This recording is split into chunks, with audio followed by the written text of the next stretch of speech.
नमस्कार, मैं गुड़िया शाह। गुड मॉर्निंग स्टडी में आपका स्वागत है।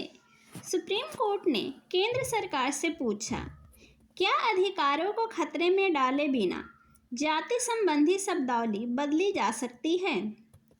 सुप्रीम कोर्ट ने सोमवार को केंद्र सरकार से कहा कि वह अनुसूचित जाति वर्ग के लोगों के अधिकारों को बरकरार रखते हुए उनकी उपजाति के लिए इस्तेमाल की जाने वाली शब्दावली बदलने पर विचार करे, ताकि उन्हें जारी किए गए जाति प्रमाण पत्रों में कुछ शब्दों के इस्तेमाल से बचा जा सके।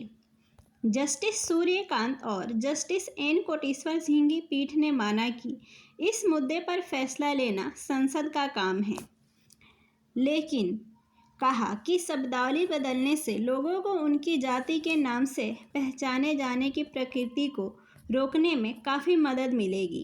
पीठ ने कहा कि हमारा देश 1950 से 2025 तक एक लंबा सफ़र तय कर चुका है। अब 2025 में इन शब्दों का इस्तेमाल करना उचित नहीं है। हाँ, यह पूरी तरह से एक विधायी मुद्दा है और हमने महज केंद्र को इस मुद्दे के प्रति सजग करने के इरादे से उसे नोटिस जारी किया है। सुप्रीम कोर्ट की पीठ ने कहा कि आप इन व्यक्तियों के दर्जे को बदले बिना उनके लिए इस्तेमाल होने वाली शब्दावली में बदलाव कर सकते हैं।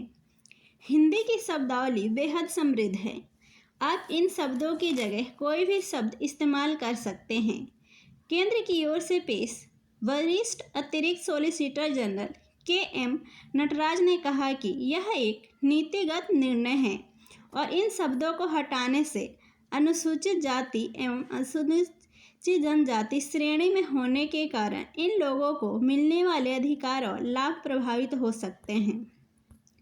जस्टिस सूर्यकांत ने कहा कि कोई भी शब्दों को हटाने के लिए नहीं कह रहे हैं, बल्कि उनका नाम बदलने का अनुरोध कर रहे हैं और अदालत केवल यह चाहती है कि संसद इस मुद्दे पर संज्ञान ले। उन्होंने कहा कि अगर मैं अधिवक्ता होता और मुझे सरकार को सलाह देनी होती तो मैं वाल्मीकि फर्स्ट, वाल्मीकि सेकंड और वाल्मीकि थर्ड आदि शब्दों के इस्तेमाल का सुझाव देता। यहाँ तक कि महात्मा गांधी ने भी अनुसूचित जाति वर्ग के लोगों के लिए हरिजन शब्द जैसा गढ़ा था। शब्दावली बदलने का उन्हें एक अधिकारों से वंचित नहीं किया जाना चाहिए।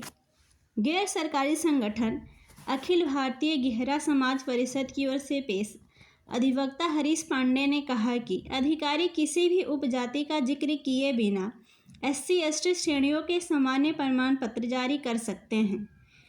पीठ ने मामले पर सुनवाई 6 सप्ताह के लिए टाल दी और केंद्र से इस मुद्दे पर विचार करने को कहा। केंद्र ने अपने हलफनामे में कहा कि किसी राज्य या केंद्र शासित प्रदेश के संबंध में अनुसूचित जातियों की पहली सूची राष्ट्रपति के अधिसूचित आदेश द्वारा बनाई गई थी और उक्त सूची में बाद में किसी को शामिल करना या उससे बाहर करना और अन्य संशोधन केवल संसद के अधिनियम द्वारा ही किए जा सकते हैं। हलफनामे में कहा गया है कि भारतीय समाज में ऐतिहासिक रूप से एक कठोर व्यवसाय आधारित पदानुक्रमित जाति व्यवस्था थी, जिसमें सामाजिक पदानुक्रम में एक जाति का सापेक्ष स्थान काफ़ी हद तक उसके पारंपरिक व्यवसाय से निर्धारित होता था। ऐसी ही अन्य खबरों की जानकारी के लिए हमारे चैनल पर बने रहें। धन्यवाद।